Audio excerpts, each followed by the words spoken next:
part of the course. So I have a long list because I made myself a little note what I don't want to forget. So this was the first one, the linear equation with the word problem. So you selected it for me. So now I want to go through the quadratic functions, formulas, quadratic formula, and all the other functions. I wrote myself a little note so I don't forget what I need to explain. So quadratic. Oh, of course, this is nonlinear. Nonlinear functions. So we talked about linear in the previous section, and now we're going to look at different nonlinear functions. The quadratic function is the first one. So the simplest quadratic function, can anyone give us the simplest possible quadratic function? X squared. That's it. That's it. That is it. No. The base function, the simplest possible quadratic function is x squared. That's it. You said it. So we have to remember forever the graph of the quadratic function. So we don't have to go back and reinvent the wheel, right? So the quadratic function looks like this. So I know you're going to say, wait a minute. You told us that we need, when we graph a function, we need to go through the domain, the table of ordered pairs, graph, and range. True. So here I'm just listing the simplest possible quadratic function, and I'm going to go through the others and just graph the basic ones. Okay, the base or basic, if you want, quadratic function is this. So I didn't go through all the steps, but of course the domain for any polynomial function, the domain will always be all real numbers. Can anyone identify the range for us for this? 0. Exactly. Yes. Thank you. Who said that? Natalie. Thank you very much. Indeed. From the lowest y value to the largest y value. Okay. Next one, I would like to, right here, because we have the quadratic function, I would like to talk about the quadratic formula.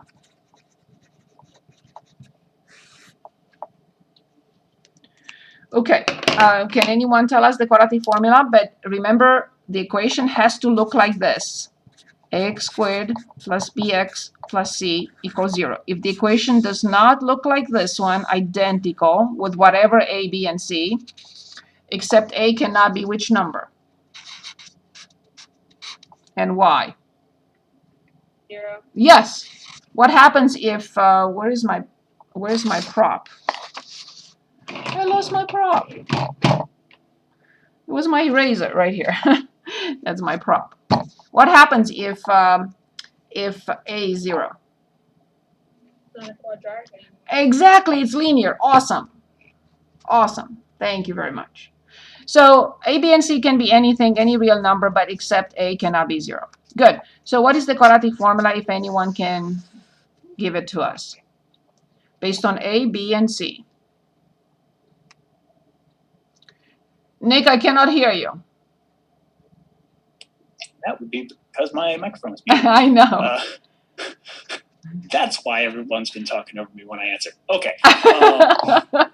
Negative b plus or minus the square root of b squared minus 4ac all over 2a. That's it. Good.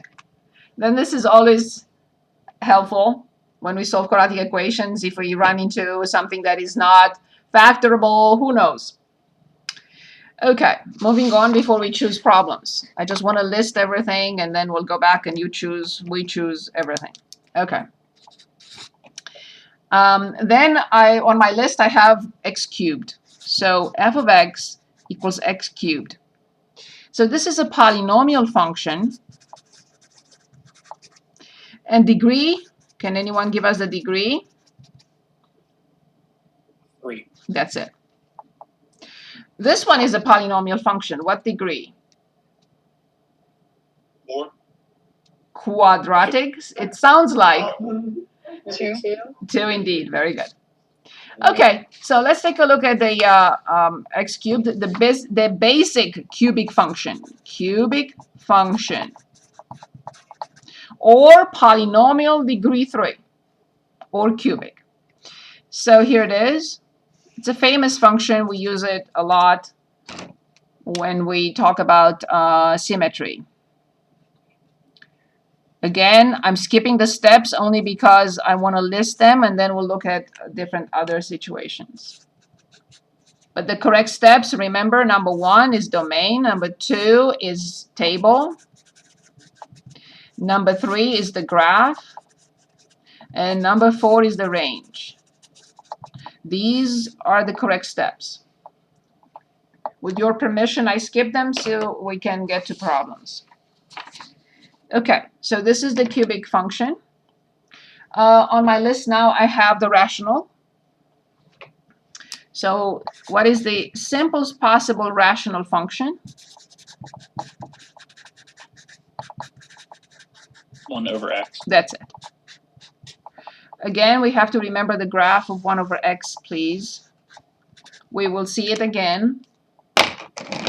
Here's the graph of 1 over x.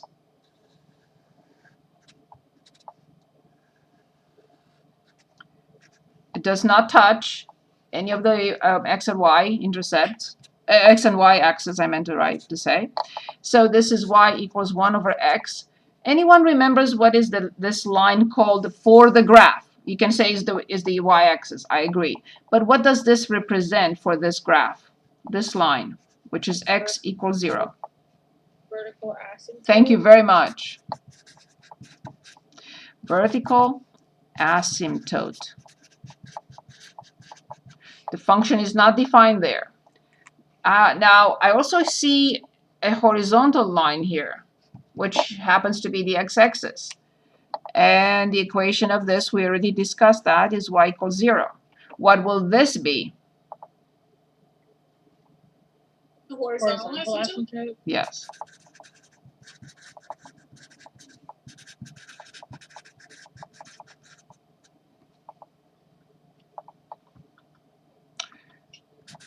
I'm not sure what I was writing here, talking and writing at the same time. Okay, on my list I have direct and inverse, yes. So let's talk about direct, inverse.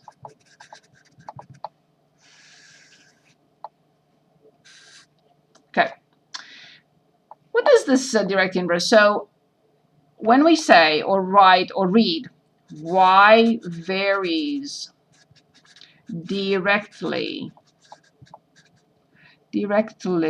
as x or with x, we really mean y equals a constant of proportionality times x. Constant. Y varies directly as x, y equals k times x. What about when we read or write or we are told y varies inversely as x or with x? Y varies inversely as x.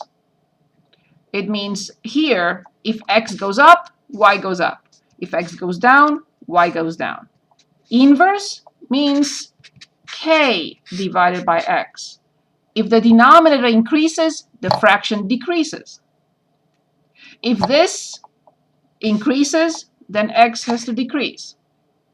So they're not in sync. Up, up, down, down. Up, down, up, down. Inversely. So we're going to find problems with that too. Okay. Any questions? Any questions? Okay.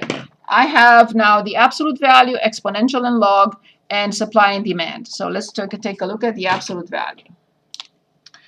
Can anyone give us the simplest possible absolute value function? Wouldn't it be absolute x? That's it. Very good. Again, I'm skipping those 4 steps. Just go ahead and graph the function. It looks like a V function, like this. It bisects the quadrant into 2 equal pieces and also second quadrant as well.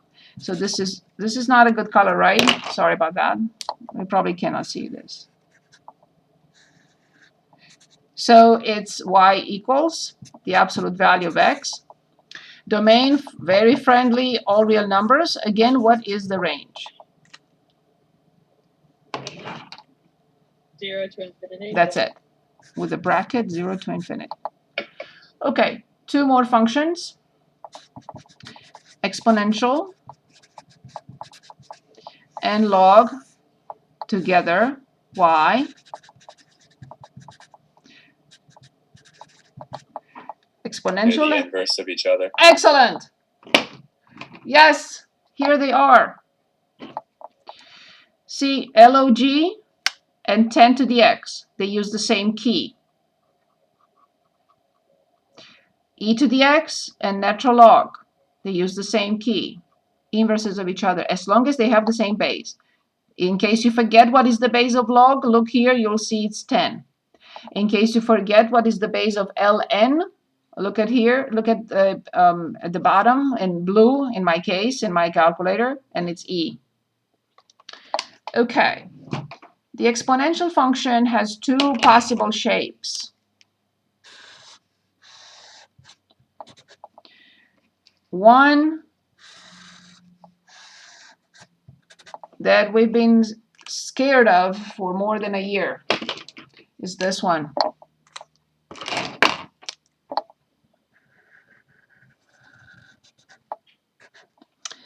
A to the x, that's power, with a, the base greater than 1. Why are we scared about it?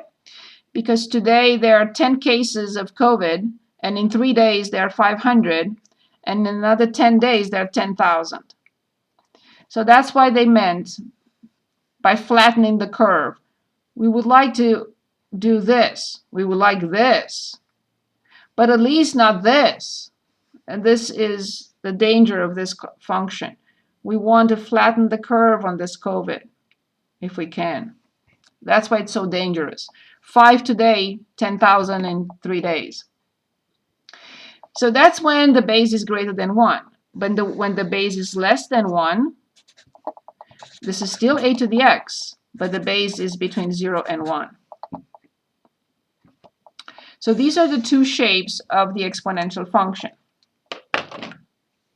With your permission, I'm going to graph the corresponding inverse function here and here on the same coordinate system so you see them together.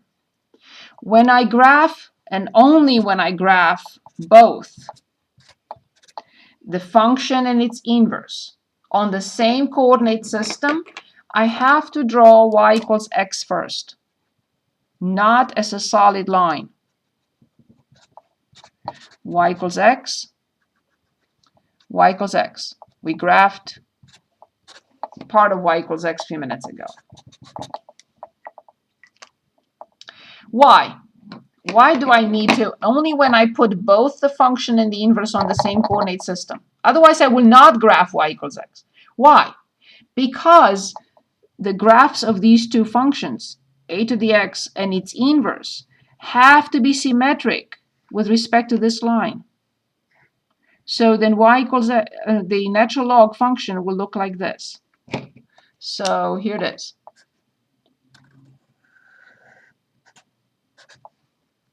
Either natural log or just log base a of x. I have to use the same base if I put them together.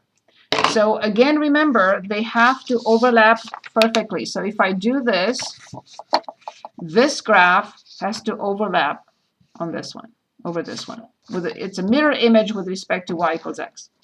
Same thing here. Now notice that this function crosses y equals x. At this very point, the function, the inverse function, has to cross as well. So this is the log base a of x. So this is the exponential, this is the log, this is the exponential, this is the log. One more item on my little list here, the supply and demand. These are all review, but it's okay if you don't remember them, we'll go over the problems together. Okay, supply and demand. Last thing before we choose problems. I think I'm on page 5. Okay, supply and demand. Okay.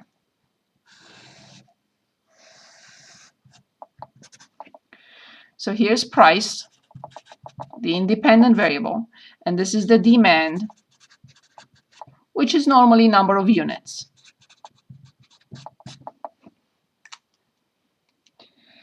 So when the price goes up from 0 to 10,000, do you think that the demand is lower as the price goes up, or the demand is higher as the price goes up? In other words, I'm saying, is it a decreasing function? As the price goes higher, the demand becomes lower? Or is it an increasing function? As the price goes higher, more people want to buy. The demand would go lower. Of course. So let me, give me 1 second to mute you. Sorry, I have to mute you. And you will unmute yourselves when you talk, please. Okay, very good. So this is the demand. An example of the demand doesn't have to be this shape. It can be just linear. So the demand function decreases as the price goes up. Perfect. What about if you are an owner of a factory? Would you prefer, or would you want to sell more if the price is higher? Or would you want to sell more if the price is lower? In other words, is this an increasing function or a decreasing function? From the perspective of a producer, you are the manufacturer now. Increasing. Yes. Very good. So let's say this is the supply function.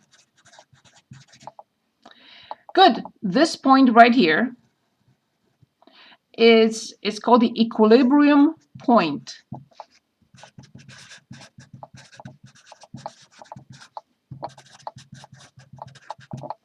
Where what happens to the supply and the demand